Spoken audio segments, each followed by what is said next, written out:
This is preferredfutures.com. You're on the course Resilience.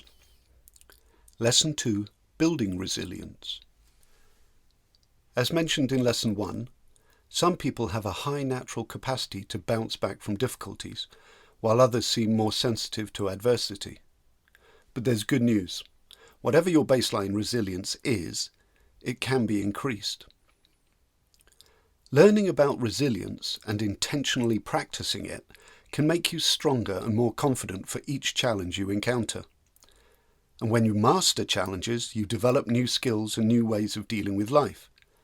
This allows you to pursue your life to the fullest, not without fear, as that is unlikely to happen, but taking any fear and other discomforts in your stride. In fact, mastering challenges sparks off all sorts of positive effects in the body. Your body reacts by opening up the breathing, you automatically look up and out, and your posture improves. The brain rewards successes through testosterone and dopamine and sets to work building new neural pathways. Biologists call it the winner effect, and it is part of the natural process of growth. But for this process to work, you need to be successful. Continuous failure does not lead to growth. Instead, it leads to long-term stress, which can literally kill brain cells and erode higher brain networks, inhibiting you from succeeding. So, to build resilience, you need the right balance of factors. Resilience growth occurs when our exposure to adversity on one side of the equation matches our internal strengths and our external resources on the other side.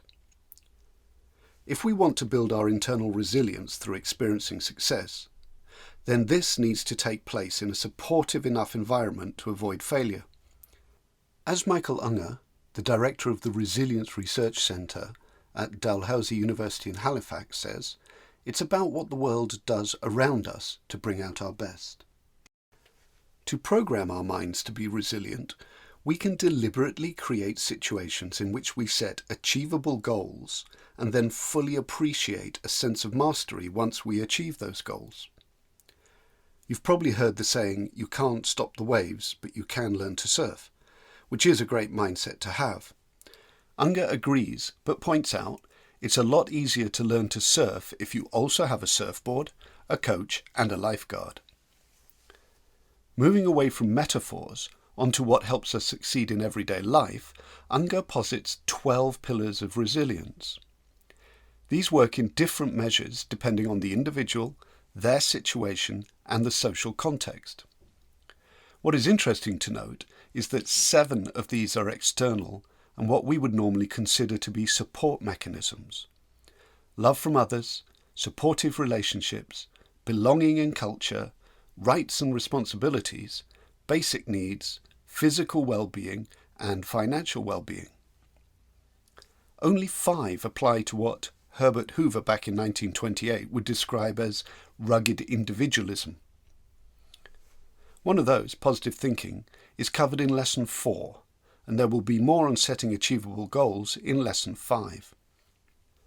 The rest of this lesson examines some concrete tips for building resilience and considers the support mechanisms that help us in times of need.